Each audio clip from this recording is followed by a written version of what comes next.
Un saludo a los señores embajadores de Francia acreditados en Costa Rica, a los señores rectores de las universidades francesas que nos honran con su presencia, a los distinguidos profesionales de las universidades francesas, al señor secretario general del Consejo Superior Universitario Centroamericano y demás funcionarios de este organismo, a los compañeros rectores de las universidades centroamericanas y demás personalidades que nos honran con su presencia, invitados especiales. Me toca hablar de los desafíos y las prioridades de la educación superior en El Salvador, un tema que desde luego es bastante extenso, pero trataré de concretar algunos elementos que considero importantes. En primer lugar, para conocer los desafíos y establecer prioridades para la educación superior y particularmente de la Universidad de El Salvador, debe partirse necesariamente del conocimiento de la evolución histórica del país, de un diagnóstico de la realidad actual y de un pronóstico de lo que le espera a este país en un futuro razonable. En este marco, El Salvador ha evolucionado en los últimos años con algunas características que es necesario conocer, particularmente a partir de 1992, cuando se firma el Acuerdo de Paz, que justamente determina un pasado y un presente y futuro. A partir de este año, a partir de los acuerdos de paz, se observa un moderado crecimiento que venía desde 1989, cuando se inicia el modelo neoliberal, y el país sigue evolucionando con algunos ritmos de crecimiento que oscilaban entre el 2%, el 3%, pero cuando se llega el año 2004, se registra una caída en el ritmo de crecimiento. Y este ritmo continúa por algunos años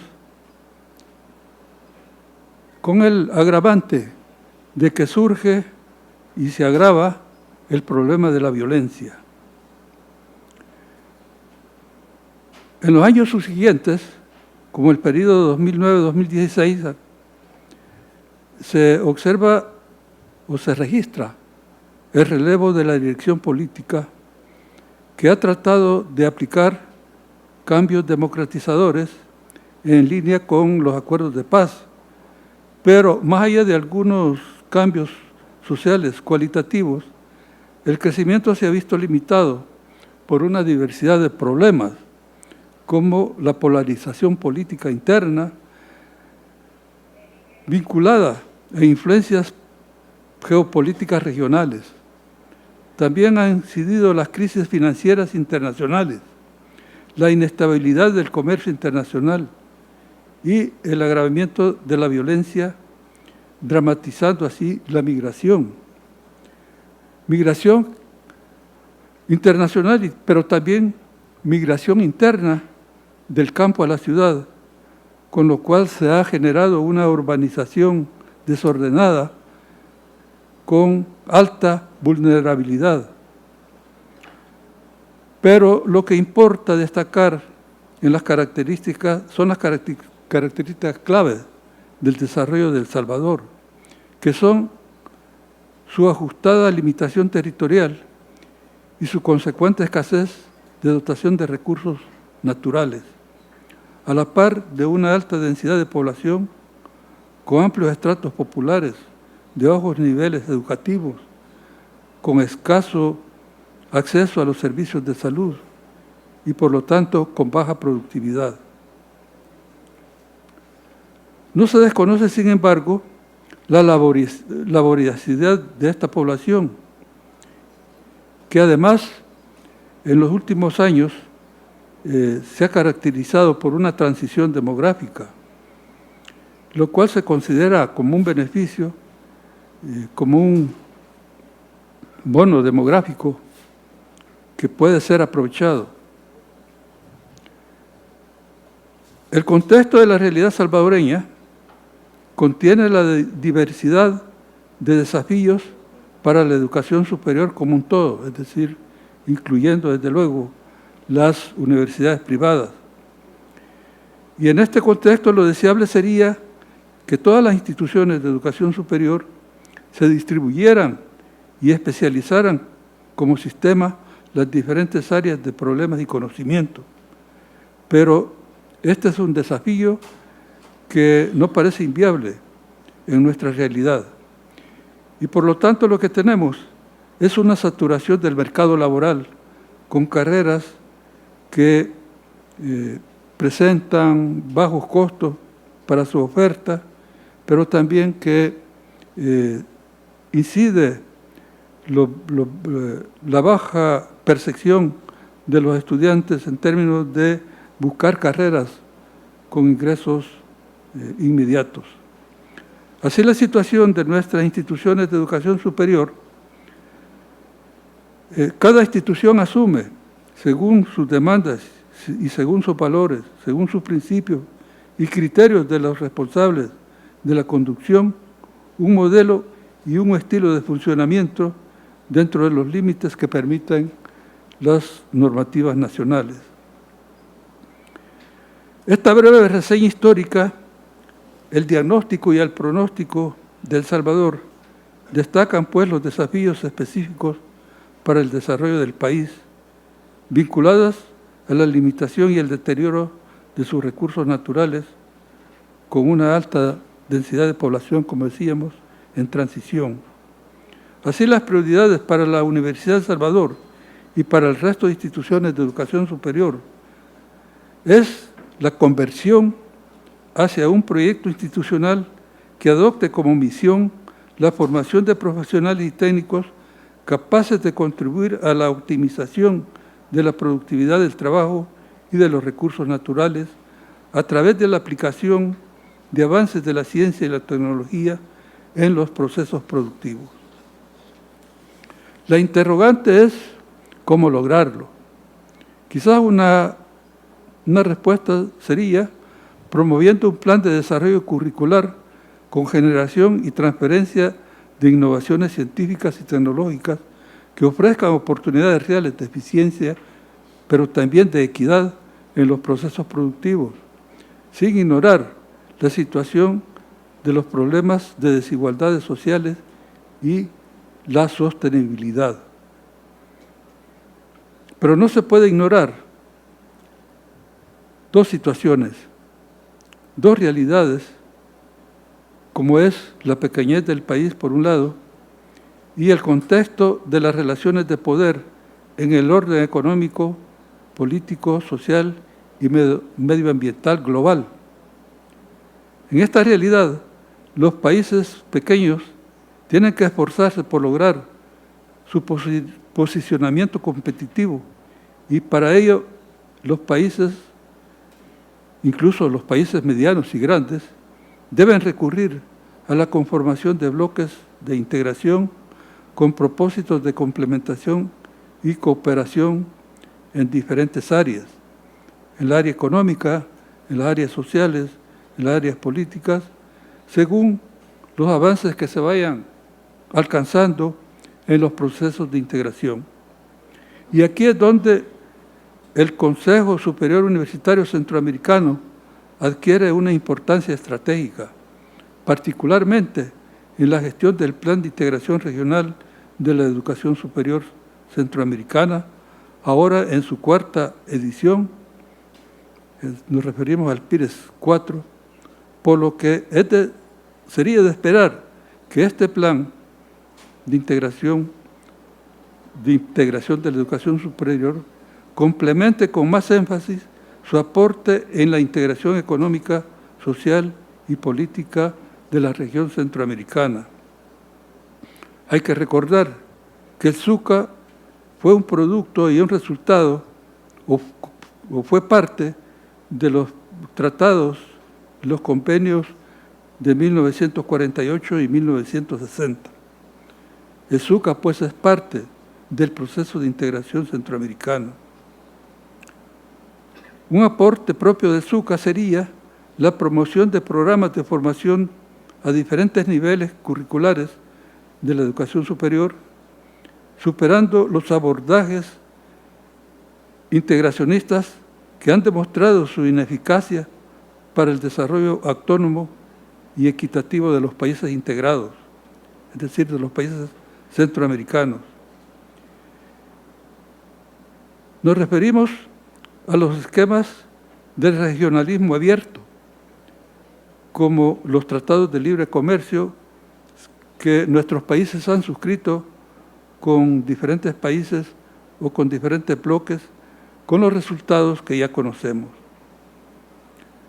Entonces, el PIRES 4 tiene la oportunidad en la próxima década de promover en las instituciones de educación superior de Centroamérica abordajes integracionistas alternativos, como es el caso del conocido regionalismo autónomo, que pone el acento en el crecimiento endógeno de los países y de la región. Otra característica de esta estrategia del regionalismo autónomo es la aplicación del concepto de bioregión, considerando que en la integración de los países quedan integrados los sistemas ecológicos, facilitando así el desarrollo sustentable. Una gran oportunidad, pues, para cumplir con los objetivos para el desarrollo sustentable promovido por las Naciones Unidas. Hasta aquí, entonces, mi exposición. Muchas gracias por la atención.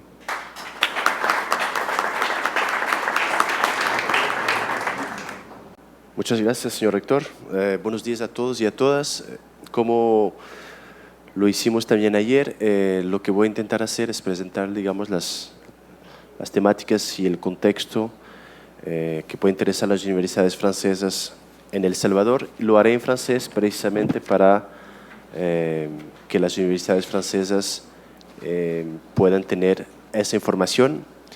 Antes de pasar a la presentación, quería solo mencionar que la posibilidad para nosotros de haber hecho este encuentro también es debido a la participación de nuestro Ministerio de Educación Nacional, de Educación Superior y de Investigación, que primero vino hasta Costa Rica para este encuentro, y segundo, que además también nos permitió a nivel financiero que este sea posible. Entonces quería agradecer al jefe de la delegación francesa, el señor Olivier Giron, que está aquí delante de mí. Es un elemento importante, así que muchas gracias. Paso al francés y voy a tratar de darles rápidamente una síntesis de lo que hay que conocer sobre Salvador. Dos cosas importantes en el contexto. La primera, estamos en un contexto en el cual todo lo que vamos a hacer se inscribe en una exigencia de aumentar la calidad académica. Esto quiere decir tanto en términos de formación de los docentes y de los administrativos, sino también de la calidad académica institucional. Voy a volver a hablar de esto. Segundo elemento en el contexto, lo que hay que saber es que al 31 de agosto de este año, Salvador fue designado como la sede para Centroamérica del Consejo para la Ciencia y la Tecnología de América Latina para los próximos 5 años. ¿Qué quiere decir esto? Quiere decir, por una parte, que tenemos un contexto muy favorable para realizar operaciones en el país, sino también que el país tiene una fuerza institucional para los próximos años que nos permitirá justamente poder avanzar en ciertos temas. Quisiera volver al primer punto. ¿Cuáles son los elementos que cabe recordar sobre la calidad académica? ¿Cuáles son las temáticas principales para las cuales hay una verdadera necesidad en términos de capacitación o de formación? Sin llegar a una lista exhaustiva, voy a conservar dos campos. El primero, el agua, ligado especialmente al tratamiento y saneamiento de aguas, y en segundo lugar, la agricultura. Estos temas podrían inscribirse en dos niveles académicos diferentes. El primero, la capacitación profesional. Hay que saber que en Salvador actualmente se está llevando a cabo una reflexión que trabajamos nosotros conjuntamente con el Ministerio de Educación y especialmente con la viceministra de Ciencia y Tecnología para ver cómo podemos hacer para que las capacitaciones, la formación profesional sea más atractiva. Pero es un canal interesante. ¿Por qué? Porque de lo que se trata en un país como Salvador es ver cómo podemos volver a ser atractiva la formación profesional en el campo agrícola para evitar, por ejemplo, el éxodo rural, para evitar la deserción universitaria y para tratar de ver cómo podemos permitir a la población local vivir de la agricultura y hacer con ella algo rentable. ¿Qué quiere decir esto? Quiere decir que hay que trabajar a la vez sobre la calidad de la formación, sobre el atractivo de la oferta y sobre la posibilidad dentro de esta capacitación de dar los elementos que vayan desde la cultura misma hasta la comercialización, desde el cultivo mismo hasta la comercialización de los productos. Entonces, estas son las ciencias, la segunda parte son las ciencias del ingeniero, siempre en estos dos temas, agua y agricultura, desde el punto de vista de la calidad académica, más allá de las áreas temáticas, está la necesidad de poder actualizar al cuerpo docente en niveles de máster y de doctorado, porque hay toda una reflexión en Salvador sobre la posibilidad de garantizar una renovación generacional. Eso significa la posibilidad para nosotros de poder trabajar con ellos en estrecha concertación a fin de permitir a su cuerpo docente especializarse en másters y doctorados dentro de una lógica de alternancia, puesto que no tienen disponibilidad necesaria para irse a tiempo completo al extranjero o a distancia. De aquí la importancia de la herramienta digital. Más allá de los temas que les voy a señalar, quisiera señalarles dos ejes en los cuales hay cosas que hacer en Salvador. El primero es la arqueología preventiva. Hay que saber que en Salvador actualmente hay una problemática sobre la cual trabajan las autoridades locales, que es la siguiente: cómo poner en marcha una política de conservación de su patrimonio que se pueda conciliar con el imperativo económico. El segundo eje, para el cual hay una verdadera demanda y un verdadero potencial en términos de formación y de investigación, son las ciencias humanas y sociales, entre ellas podemos ir justamente desde la reflexión sobre el Estado de Derecho, la gobernabilidad, el tema de la igualdad, de las fracturas económicas, hasta las posibilidades de trabajar en temas de memoria en el contexto político reciente de este país. El tercer punto sobre el cual yo quisiera insistir es el hecho de que en la universidad hay un departamento de idiomas y en este departamento de idiomas tenemos la suerte de tener una enseñanza dedicada a los estudiantes que desean convertirse en profesores de francés. De hecho, gracias a la universidad estamos lanzando una experiencia piloto para reintroducir el francés en el sistema escolar público. ¿Y por qué les digo esto? Porque también hay algo que hacer en la formación de los profesores de francés de la universidad, que piden una formación incluso digital a distancia. Y, por supuesto, aún más a nivel de doctorado. Y un último punto, y es un punto esencial, y en este caso me coloco desde un punto de vista institucional, En Salvador hay una demanda para una cooperación en términos de la expertise que podríamos dar nosotros referente a la posibilidad de promover la calidad institucional. Con esto quiero decir que la universidad se inscribe dentro de un proceso de reflexión importante para los próximos años con el fin de descubrir las modalidades y las herramientas que podríamos utilizar para mejorar la calidad académica de la universidad y en general del sistema de enseñanza superior. Concretamente, esto quiere decir que podríamos ofrecerles una expertise para el montaje de programas curriculares, y con eso quiero decir el montaje de programas de máster y de doctorado como una ayuda para los temas de evaluación institucional. Ya voy a terminar. Este es el panorama en grandes líneas y las prioridades que podemos ver según nosotros en un país como Salvador, temas y prioridades sobre los cuales las universidades francesas pueden posicionarse en vista de la experiencia que tienen en este campo. Muchas gracias.